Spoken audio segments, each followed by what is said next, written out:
why would you choose wa muntu uri bujye kubeshaho nabi kandi ufite umuntu uri bujye kubeshaho nabi? Love is the most important. Nasho times ari gute man, my friend? Erega, the thing is, when you get married for love, they have to hustle kugira ngo babone what to put on the table. Hello. Muraho neza. Twishimiye kubakira none kuri Love in a Time podcast. Muri kumwe nanjye nkuko bisanzwe Eric Sabi with my beautiful wife Jasmine. Twishimiye kubana namwe. Mbere ko dukomeza ikiganiro tugira ngo dusabe umuntu wese utarakora subscribe kugira ngo ayikore mbere ko dukomeza ikiganiro. Exactly. Okay. So uyu munsi rero ndifuza kubaza wowe urimo kutureba. Ese bagwaye amahitamo abiri. Ngo uraza kutubwira muri comment utubwire icyo wahitamo ari wowe.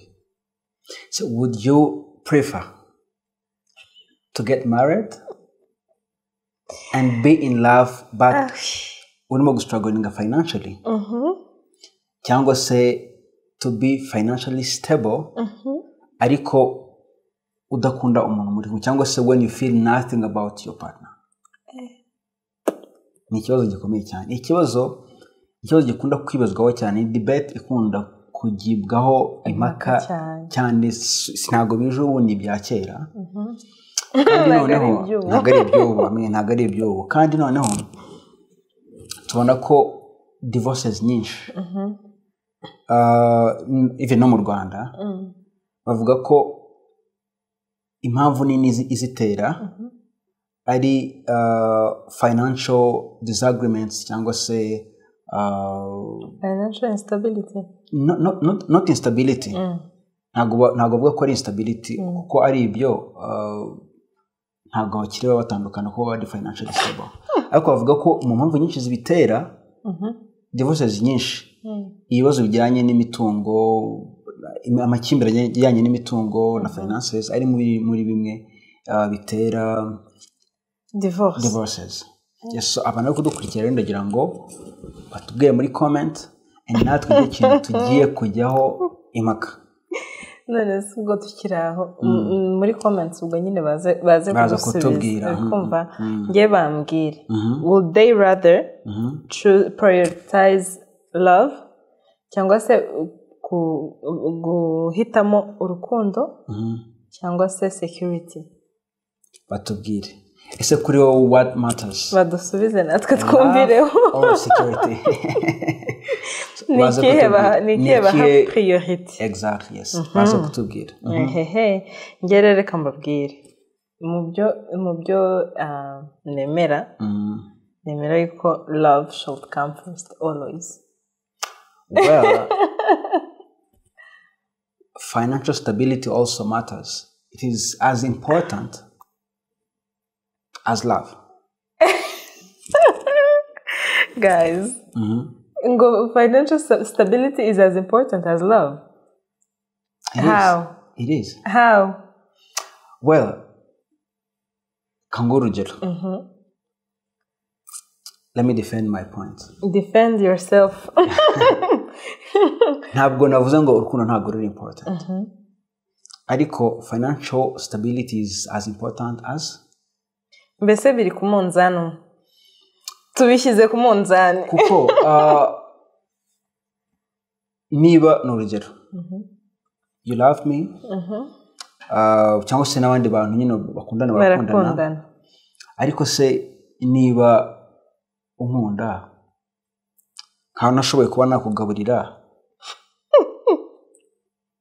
then will you still love me? Harya ni makoni koshwa ni rafiki wari no makoni koshwa wani umutetesha niba umukunze mujyane no hasi araharyama nose yarabeshyaga. My friend, izo ni inzozi yararimo kurota. Izo ni inzozi yararimo kurota, my friend. What? Inzozi yararimo kurota. Oh yeah, none se okay tuvuge you're financially stable ariko nta rukundo ruhari. Hanyuma ubwo kuba nta rukundo ruhari ni ukuvuga ngo n'amakimbirane ya hato na hato ntazabura even though muri financially stable. Well, ibyo ntabwo mbiyakanye ariko nanone icyo twita urukundo nicyo gihari nta finances zihari amakimbirane n'ubundi azabaho kandi menshi cyane. I don't agree. Amakimbirane yahaba ariko ntago azaba over. Okay, reka nguhereze nk'urugero. Ntihari nk'abantu baba bafite ibintu like or amafaranga, reka tuvuge muri context y'amafaranga, ariko all of a sudden ukajya kumva wenda ngo nk'umugore yishe umugabo or umugabo yishe umugore kugira ngo asigarane bya bintu. The reason behind that ni ukubera ko in the first place yagiye akurikiye ibyo bintu and nta rukundo rwari ruhari. None se nta bantu bo uzi bagiye bakundana kubera finances nkeya, umugore agata umugabo cyangwa umugabo agata umugore? Ariko ibyo ngibyo nibyo bikeya kurusha.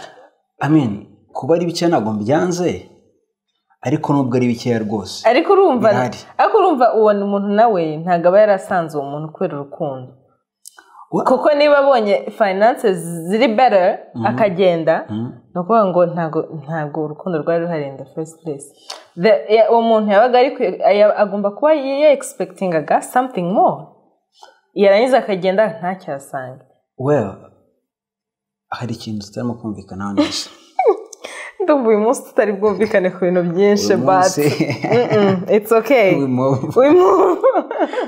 We listen, we don't judge. Ntabwo nanze ko umuntu ashobora kuba afite urukundo akagira n'amafaranga. Ariko nge icyo ntarimo kwemera nuko umuntu aba impumyi.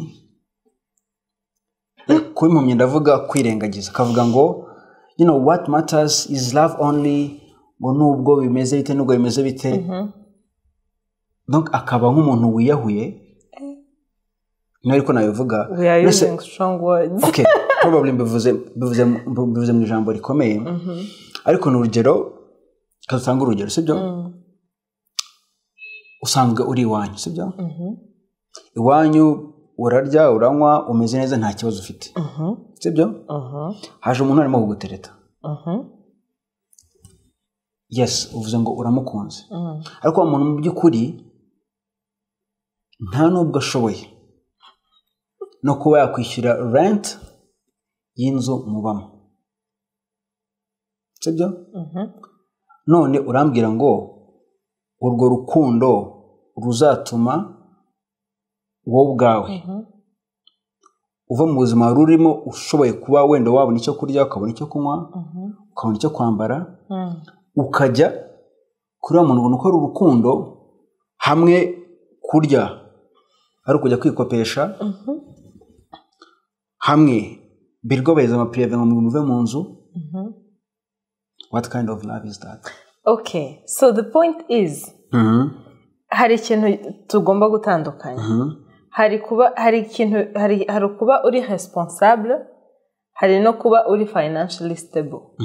Umuntu uri financially stable atanange mumbwire. Akenshi when we're referring to someone uri financially stable, ni wa muntu nyine ufite amafaranga n'ayandi y'ubusa. Oya? Yego. Uko mbyumva like nyine okay, para kuvuga ngo ibintu byose yarabibonye mu buzima. Ariko mbese how do I put this? Because nowadays people want ntago ashaka somebody ushobora kwishyura rent y'ibihumbi, ushobora kuba affordinga nk'inzu ya rentinga nk'ibihumbi 100. Iris ukerekana nirinde kugira ahantu mvuga nagira abantu no offendinga, ariko iri ahantu runaka nk'ibihumbi 100, let's say, wenda ntimuri burye amafiriti n'inyama buri munsi kubera ko ayo mavuta n'izo nyama he won't be able, or he or she will not be able to afford that buri munsi. Uri kumva? Ariko that person nyine okay, that person can put food on the table, either ni bishyimbo buri munsi, yego, but mwabibona uwo muntu that person ntago ari financially stable kuko they are living paycheck to paycheck. But they're living ariko that is not financial stability. I mean, nituvuga financial stability, and ntabwo bavuga ngo that person is getting married for money. No, I mean, kuko there's in actual sense there is no money. Amafaranga ari kubona yego ashobora gusurvivinga, ariko let's say ata niba ari nk'akazi yakoraga or nk'ibiraka yakoraga biramutse bihagaze, that person cannot live. Kuko they live paycheck to paycheck. Somebody uri financially stable, they don't live paycheck to paycheck. Well, hari ibintu zo gutandukanya kuri ikintu itarimo kumva kimwe. No kuvuga ngo when we say financially stable, ntabwo kuvuga ngo billionaire. You can be financially stable when you're not a billionaire. I mean, navuze sibyo? Ushobora kuba ufite amafaranga asanzwe. Ntabwo ndi kuvuga ngo billionaire, of course icyo gihe ntabwo byo turimo kubifayingaho. Igihe cyo ndimo kudefanda sibyo? Financial stability ndi kuvuga, ndavuga wa muntu niba ugiye kubana nawe nkaho bwawe ari able yo gutunga urugo rwe, ari able yo kubona ibyo urugo rwe rukeneye. Let's say n'urugero niba umuntu ashoboye kwishyura amashuri, let's say murabyaye ashobora kwishyura ishuri, inzu ntabwo bari kwirukane mu nzu, urumva? Again, ntago uri bujye gusabiriza icyo urya ngo usange nyine uyu munsi waje gusabuye, ejo waje gusabuye, ejo waje gusabuye, ntabwo ndi kuvuga. So rero icyo cyonge ndi against yacu, no kuvuga ngo hari igihe hari myth abantu bajya kuvuga ngo what matters is only love. Oh yeah, nanjye I don't say ngo love is only enough. Niba mu gihe wenda tuvuge abantu barakundanye, right? And muri ako kanya they're not even able to afford, nawe ubwawe ntabwo ushobora kuyaffordinga kubera ko you don't have the means. Icyo gihe nawe when iyo ugiye mu bintu bya mariage n'ibiki uba uri kwipasa muremure kubera ko coming to my point. I'm not. Ariko hari umuntu ushobora kuvuga okay, this guy reka tubwizanye ukuri, abantu ujya wumva cyane cyane nko ku bakobwa nibo bikunda kubaho, akaba akundana n'umutipe afite akazi nyine kari aho ngaho, ashobora kuaffordinga ubuzima bwe, wenda ntazashobora kumugurira wig y'ibihumbi 500 every other month, ariko yamusohokana muri coffee shop runaka, like they can afford nyine iyo rent y'ibihumbi 100 nakubwiraga, ariko umukobwa akumva ntago ari standard ziwe, urikumva? And then that person akabona undi muntu sibyo, let's say akorera abandi bantu cyangwa se arikorera, yihemberwa miliyoni ze zingahe, urikumva? And then we yarangiza agakompara akavuga uyu nguyu wa mbere ndamukunda, ariko he will not be able to afford my expenses. And then how about this other guy nawe mukunda? Ntago mukunda cyane, ariko aramukunda.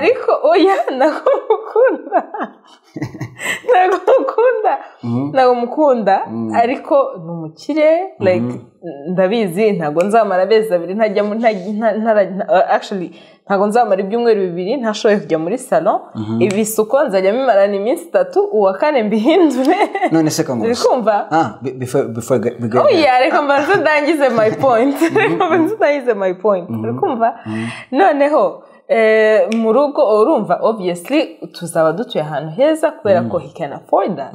Uwo muntu getting married to that other person ntago azaba agiye kubera urukundo rwinshi amukunda, azaba agiye kubera uwo nguwo yumva ari financially stable kurusha the first one. Wait, sibyo?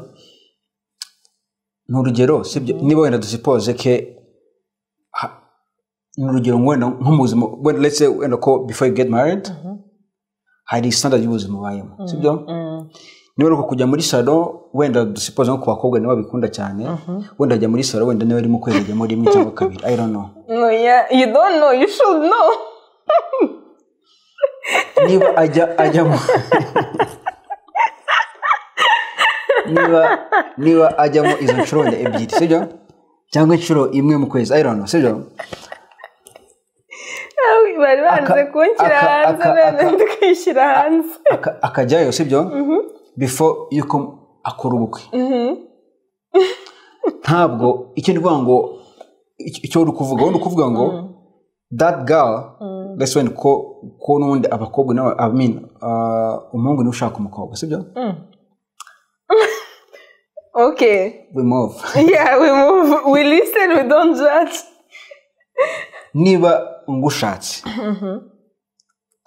ntabwo uje kugira ngo ubeho nabi obviously sibyo rero kuvuga ngo impamvu ntabwo uje kugira ngo ubeho nabi niyo mpamvu nyine wa mukobwa niba yarasanzwe yikorera ibyo bintu cyangwa se waba wabimukorera no kujya muri salon rimwe mu kwezi akabajyayo niba kurya neza akabarya neza no kubaho neza akabaho neza kubera iki yajya kuvuga ngo agiye kubaho ubuzima bubi reka mbyite gutyo neka ko ndike kubwita bindi kuki yavuga ngo agiye compromisinga y'ubwo yararimo kubera iki yakora icyo kintu okay first of all ikindi gato kakanze ngusubiza kuri icyo waruvuze cy'urwo rugero rudahaye rwo kuvuga ngo uwo muhungu cyangwa se uwo musore hari ikintu kimwe tugomba kumva hari iminsi abantu bakunda kuvuga ngo urukundo ni impumyi my friend urukundo ntabwo ari impumyi rero kuko ntabwo ari ukuba impumyi nose ntuwibibona ko batandukanye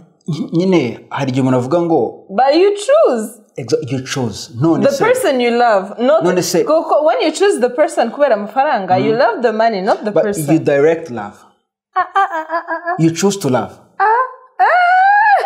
nese kangoze nzagutereta nzagutereta nandi wasore waguteretaga this is going to be the end of me nandi wasore waguteretaga wapi no be honest nandi wasore waguteretaga wachuzinze kunkunda right nasinge naisofanga ntabwo icyo ndi kuvuga my point iri hano ni ukuvuga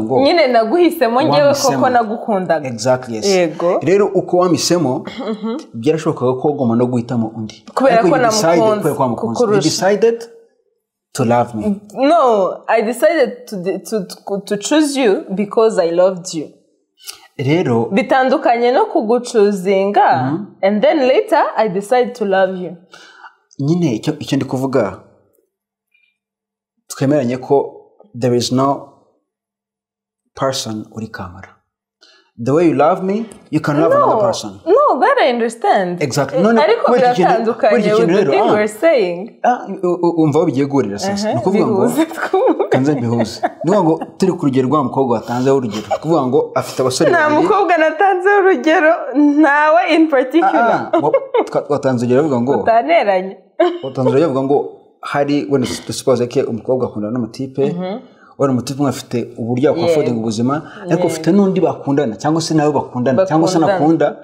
nawe ameze gutya kwenda bafite ako kazi keza wenda kamwe amafaranga menshi abona ubuzima bwe standard y'ubuzima yari arimo itari bu affected Imana ifasha sinibagiwe ikintu ushaka kuvuga komeza none icyo gihe uri wa mukobwa why would you choose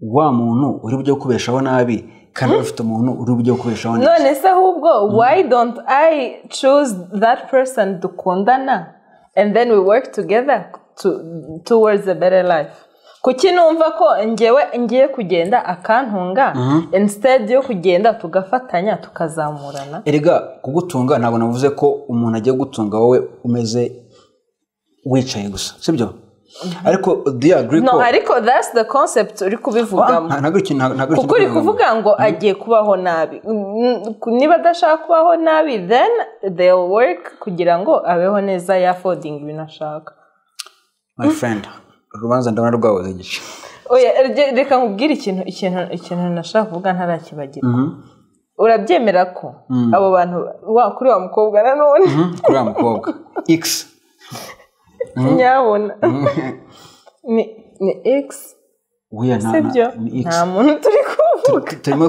kuresolve equation y'imibare x na y urumva x na umukobwa y na umuhungu oya urumva hari abahungu babiri byaba tugiye kuzanamo equations nyinshi urumva urabyemera ko that person wa mukobwa aramutse abonye option ebyiri z'abahungu banganya ubushobozi umwe akaba amukunda undi akaba atamukunda urabyemera ko aramutse aruhitamo kubera financial stability yagomba kuri wa wundi akunda banganya ubushobozi ibyo ndabyemera none se ni iyihe mpamvu atamuhitamo mu gihe afite ubushobozi bwe buri munsi y'ibirenge bya wa wundi icyo ndi kuvuga ntabwo nanze urukundo love is important ariko nanone uko love iri important financial stability is also important financial stability ntabwo mvuze ngo umuntu afite mansion muri Vision City or anywhere ni byiza ko yaba yifite ni umugisha rwose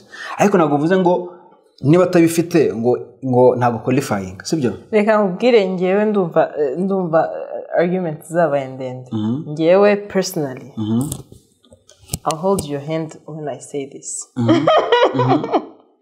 love is the most important urikumva reka mbanze ntangize mu yandi magambo love is the foundation of a happy home or a happy marriage icyo ngicyo cyo rwose umva niyo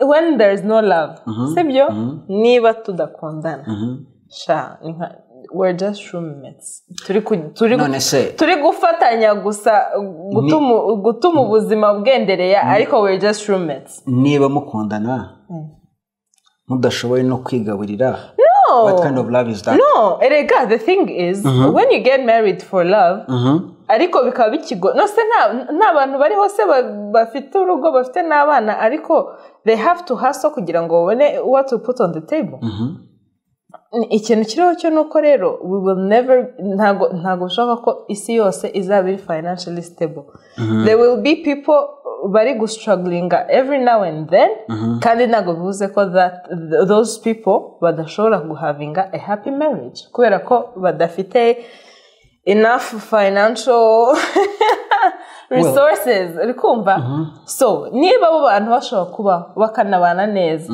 kandi buri munsi struggling kugira ngo abone what to put on the table uwo munsi no kuvuga ko love is possible even if mudafite financial stability kubera ko hariho n'abantu nase ntari abantu bakora mariage nk'uyu munsi bakamara a year like bameze neza ibintu byose byari bimeze neza all of a sudden hakaba nk'ikintu runaka either umugabo wawe cyangwa se umugore wawe arapfuye or God forbid murarwaye everything goes wrong akazi karahagaze mugasubira hasi does that mean yuko muzarekana se ngo kubera ko there is no financial stability ibyo my friend icyo turimo kuvuga ni ikintu kuvuga ngo no longer the beautiful wife now I'm his friend guys the struggle is it's okay my friend let's continue so marriage tip number 1 don't argue with your spouse anyway tell me my friend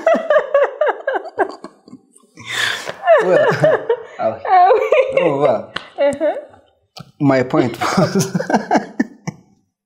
okay my point was remember it's okay you can tell me it's fine ntabwo nanze ko urumva mushobora kuba murashakanye ibibazo biravutse bibaho urumva wenda akazi karahagaze ibyo rwose bibaho wenda nko muri covid byarabiye abantu babuze akazi kandi bari bagafite sibyo ariko icyo navuze turi kuvuga kuri foundation kuri the starting of the journey ndabyemera ko mushobora gushakana muri hano uyu munsi mugafatanya mukagera hejuru yego sibyo kandi nabyo byiza ni nabyo binabaho cyane ahubwo ni nabyo byiza nako kongereho ni byiza my friend ni byiza rwose abantu bari mariye Imana kandi ziko bavuga ngo abantu bari mariye Imana ibahimigisha rwose cyane ntubizi se ibyo simbyanze ndabyemera ndamwanya ariko icyo ndi kuvuga ni iki nuko mvuga ngo at the start of the journey mugomba kuba muri financially stable. Financial stability ndi kuvuga uze kwitandukanya n'iyo uri gutekerezaho. Erega iyo uri kuvuga ntabwo ari abantu batekereza when it comes to that topic. Abantu bo batekereza financial stability. My husband is rich. I mean, aba ari rich, well and good, ni byiza pe. Ariko this financial stability nge ndimo kwagiwingaho ntabwo kuvuga ngo nese ubundi umuntu akubaje ngo define richness avuga ko ari iyihe. Nta standard rero yerekana ngo umukire n'ufite wenda miliyoni 500 cyangwa zingahe. Umukire nushobora kwafodinga ubuzima arimo niba ugiye no gushaka n'urugero ugiye gukora ubwo bukwe. Ukaba ufite uvuga ngo umugore ngiye kuzana kuko ni responsibility z'umugabo. Responsibility z'umugabo. I mean, nitujye mu byo hirya no hino gutunga urugo ni responsibility z'umugabo. Umugore yakunganira umugiye se umugabo arwaye adashobora gukora. Nyine navuze ngo umugore yakunganira ni byiza cyane hano uko bisa sibyo ariko gutunga urugo ni responsibility z'umugabo. Nyine warifu okay cyangwa ndumva tugiye kujya hirya cyane. Reka nge nkibariza ikibazo noneho tunasoze kuko ino debate ntangira burangira. Cyakoze muri comments abantu baze kudufasha batubwire ukuntu babyumva. Urikumva birashoboka yuko a couple have both cyangwa one has to come first between love and financial stability. Birashoboka ko mubigira byombi love and financial stability cyangwa se nawe bidahari one should come first. Well, there should be a balance. There should be a balance. Numva ko atangiye kungarukira. Ntabwo uri kundi kugarukira. Uri kungarukira. Ntabwo ndi kugarukira. Kandi there should be a balance. Balance imeze gute? Ntabwo mvuze ngo wiyahure none uvuge ngo kuko uriya muntu ari umukire kama mbaye ngo nzamukunda ngezeyo. Icyo rwose I cannot guarantee you that. Iyo nzamukunda ngezeyo mentality rwose iragoranye. Ntabwo nukwiyahura. Sibyo?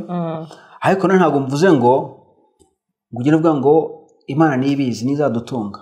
Imana si ibizi. Ntibizi ariko Imana ifashije. Ibyo byanditse. Imana ifashije. Niba udashobora urumva niba udashobora kuvuga ngo nese uzagenda uryama uvuga ngo Imana izakora nk'ibyo bavuga kwa kundi ugasanga umuntu ari kwirirwa ari mu hirwa ryamye ngo Imana iza provide. Imana erega no ibyo ngibyo nta nubwo ari ukuvuga ngo ntabwo umuntu ari financially stable. Ubwo ni ubunebwe and it's different. Umuntu ashobora gukora ariko ibintu ntibimugarukire nk'imbaraga ashyiramo. Ibyo simbyanze. Icyo ndi kuvuga nanjye kanyavuga ngo my friend. But you're my friend. I am. You're my friend. Yes. Icyo ndi kuvuga nuko impamvu ngo agomba kuba balance. Niba let's say ko uri umusore uri kwitegura gushaka cyangwa se uri umukobwa ufite abari kugutereta kugira ngo mukuru ubukwe n'iki. Niba uri wo guhitamo ugomba kugira balance. Ntabwo nkubwiye ngo uhitamo umukire kubera ko uri kubona ko afite amafaranga gusa nta rukundo ruhari. At the end of the day it will end in tears. Sibyo? Ko ayo mafaranga uzayabona yego ariko amafaranga adafite mu rukundo nta kimeza. Ariko none urukundo rudafite amafaranga urukundo rudafite ubushobozi bwo kurutunga ntabwo ari urukundo. Urukundo no my friend urukundo will you love me genda gake.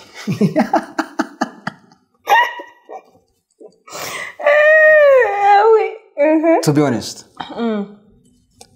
ntabwo yirugera mvuga ngo oyambaza ikibazo rugiye kumbaza nyine ngiye guheza uryo mpite nkubaza ngo ku iwanyu utaburara ubona icyo kurya ubona icyo kwambara ubona iki uzaza iwanjye ujye uburara nk'aho uri fasting buri munsi by force. Yeah, what I support ni ukuvuga ngo okay for now ntabwo dufite ibintu bihambaye, ntabwo turi kubaho ubuzima dushaka for now, ariko dushaka gushyira imbaraga zacu hamwe. Niya balance navuze. Ariko uvuga ngo iya balance hari rwa rukundo yego sibyo, ariko na aspect ya financial ntabwo mwayirengeje ko umwari unavuga ngo twese uko tumeze none mu uvuga ngo okay niyo nzu y'ibihumbi 100 ya affording, ibyo biryo kugaburira urugo ndabyafoding sibyo. Umwana aramutse avutse ntabwo nzabona minerivare yo kumwishyurira. Umwana azavuka itajya mu ishuri. N'urugero ariko urabiteganya. Imana yaduhaye ubwenge ngo tubukoreshe. Ntabwo umuntu agomba gufata sibyo kuvuga ngo nkunda umuntu gusa ukagenda buhumye. There should be a balance. That's where I stand. Love is there, love is good. Rwose love is very very very very important. Ariko nanone love hagomba love ntabwo ikoraho aspect zindi z'ubuzima. Ndetse mu yandi magambo ntaje teme inzari gutema amara. Ntaje teme inzari gutema amara my friend. Reka mbabwire. Love is very important. Kubera ko even though izo finances zaba zihari, igihe nta rukundo ruhari, niyo relationship biri empty, tutabeshyanye tuvugishije ukuri. I agree. Kubera uzi impamvu oya reka nangize point yanjye. Impamvu abarundi tuzi ukuntu bita amafaranga ni amahera. Amafaranga araza akagenda. Ariko urukundo if you're in the right relationship, niba uri kumwe n'umuntu mukundana for real, urukundo nta hantu ruzajya even though the finances zagenda. Ariko ushobora kujya muri iyo relationship uri kuvuga ngo urukundo ruzaza tegereza akabatuye munsi yo kwaheba. Ariko nanone ushobora kujya muri relationship uvuga ngo amafaranga azaza akabura. None se niyo mpamvu nyine no mu rusengero tujya kuvuga vows twaravuze ngo nzagukunda dukize cyangwa dukennye. None kubera ikizo vows zihari no kubera ko tubizi twese ko ari realite y'ubuzima, ko ayo mafaranga ashobora kuba hari, ko abantu bashobora gukira cyangwa se bagakena. Shari ntabwo ibyo bintu nabyanze. So niba oya shawa niba dushobora gusezerana mu rusengero ngo nzagukunda dukize cyangwa dukennye, vows zo mu bukwe uri kumva nuko abantu batajya bazumva nako bazisoma byo kurangiza umuhango uri kumva. Ariko niba mwasezeranye ngo dukize cyangwa dukennye, nyine ubwo ngubwo that's it. Ni ukuvuga ngo icyambere gihari gikuru ni urukundo, ibindi byose ni inyongera. My friends, as we are concluding this debate, abantu benshi ntibajya bayumvaho, ntabwo twayumvaho kimwe n'abantu bo mu 1800 bagize debate n'ubu ntirarangira. Natwe tuyigize uyu munsi kugira ngo ntabwo ari twe twayirangiza, ntabwo twayirangiza rwose. Ni debate iri ongoing. Ariko our stand, my stand, ariko nzi ko your stand is my stand. We've been debating for almost an hour now. How is your stand my stand? Nuko turi mariye. So icyo ndi kuvuga nuko love is very very important. I agree. Ariko urwo rukundo ntabwo rukuyeho izindi aspects z'ubuzima. There should be a balance. Kandi ikintu tugomba kumenya neza, urukundo ntabwo ari impumyi. Uhitamo gukunda kandi ugakunda ubushaka. Ushaka kudakunda uyu ugakunda uyu. So nta kamara uriho. Rero niba ufite option, uko wakunda uyu muntu niko wakunda n'uyu nguyu bigakunda. Sibyo? Urukundo like you choose to love someone. You choose. Ntabwo ari covid izangira gufashe covid y'urukundo iba my friend. You choose to love. Icyorezo cy'urukundo ntabwo kibaho, ntabwo cyandura. You choose to love someone. so niba ucuze urukundo ntabwo rwandura. You choose to love. Okay. Your stand is my stand. We move. It's okay. So balancing uvuge ngo yes uyu muntu ndamukunze ariko afite n'amafaranga. Motives zanjye ntago ari kuvuga ngo mukurikiye amafaranga ko nano niba ugiye gutya my friend urimo kugenda nabi kuko icyo gihe ushobora kubona ayo mafaranga ariko ukabura urukundo kandi ntiyeka ko ntabwo wakwishima. Niba ukunda umuntu ukabona uwo muntu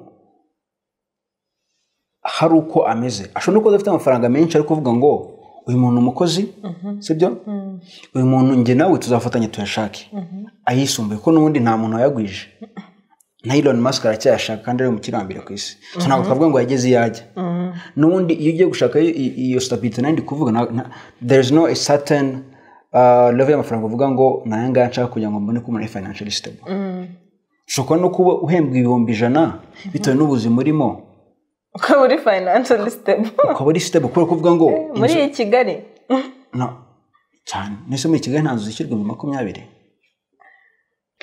cyangwa zishyirwa 30 so icyo twatukuvuga byaragoranye icyo twatukuvuga no kuvuga ngo habeho balance uvuga ngo uyu muntu cyane cyane nk'umukobwa uvuga ngo uyu musore cyangwa se uyu mungu ngiye guhitamo na falls in love cyangwa se I admire vision yiwe vision yiwe ni ifatanye n'iyanjye tuzava ahantu turi tugera ahantu tugera ariko wowe kugenda umye gusa ngo I love him ngiye ikindi kintu reba rest my case ngereka mbabwire niba mwabyumvise neza ibintu my friend yavuze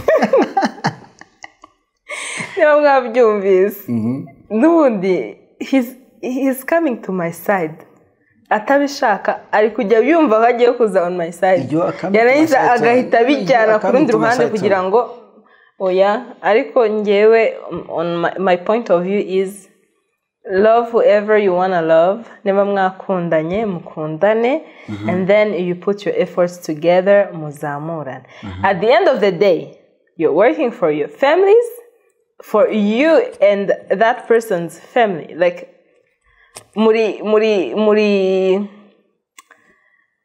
mamubaye umwe mamuri baye umuryango umwe so nta exactly mugiye gusenyera umugozi umwe so niba rero mushobora n'ubundi bajya bavuga ngo two are better than one uri kumva so niba aka kanya like mudafite ubushobozi buhambaye and you wanna be together and you wanna get married ntujye gufata umwanya wawe wose atakongera kujya gucuzinga ngo gukunda abantu kubera ko ubonye ko bafite amafaranga kandi uwo muntu yataza wenda bari kugumana n'uwo ngo muri kumudafite menshi uri kumva ahubwo izo mbaraga wari ugiye gukoresha ujya guhitamo gukunda uwo nguwo ufite amafaranga menshi kubera ko izo mbaraga ahubwo muzihuze mushake amafaranga mwubake umuryango wanyu ntamwe mwiteze imbere sibyo